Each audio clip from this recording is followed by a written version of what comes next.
Certains des passages qui fournissent l'arrière-plan de nos méditations se réfèrent très nettement et précisément à l'excellence et à l'extrême grandeur du Seigneur Jésus. Un passage de base d'une implication énorme est celui qui est venu de ses propres lèvres. Personne ne connaît le Fils, si ce n'est le Père. C'est une déclaration qui signifie, en d'autres termes, que seul le Père connaît le Fils. C'est qu'il est et ce qu'il est.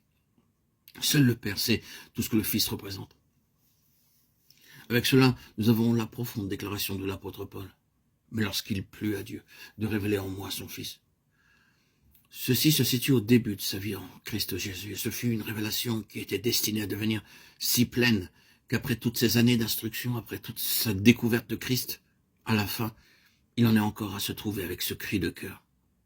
Je regarde toute chose comme une perte à cause de l'excellence de la connaissance de Jésus-Christ, mon Seigneur, pour lequel j'ai renoncé à tout. Je le regarde comme de la boue afin de gagner Christ. Philippiens 3:8.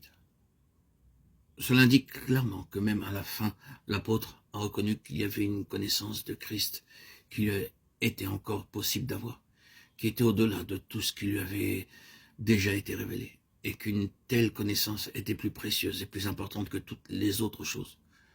Nous chantons souvent dans un de nos hymnes parler de son excellence grandeur. Voici quelqu'un de plus grand que Salomon est ici. Notre difficulté sera toujours de comprendre, de saisir, d'apporter cette excellente grandeur, cette plénitude transcendante dans les limites de la vie et de l'expérience pratique quotidienne.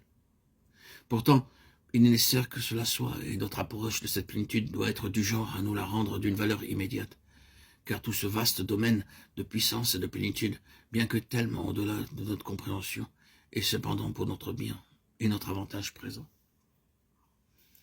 Dans ce compte rendu de la grandeur de Salomon, il y a quelques traits caractéristiques qui annoncent cette grandeur du Seigneur Jésus. Une grandeur qui, comme nous l'avons dit, est pour notre bien et notre avantage présent.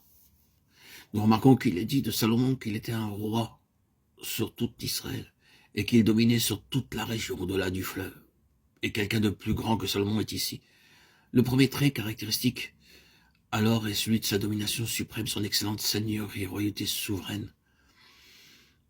Sa souveraineté. 1 Roi 4.1. 1 Roi 4.1, 7, 20, 34. C'est d'une valeur pratique énorme de savoir. Il était un roi sur tout Israël et il dominait sur toute la région au-delà du fleuve. Ces déclarations suggèrent que le Seigneur Jésus est non seulement roi dans la sphère de ceux qui le reconnaissent comme Seigneur, ses propres rachetés, mais que malgré ce qui peut paraître, il est roi dans un sens bien plus large.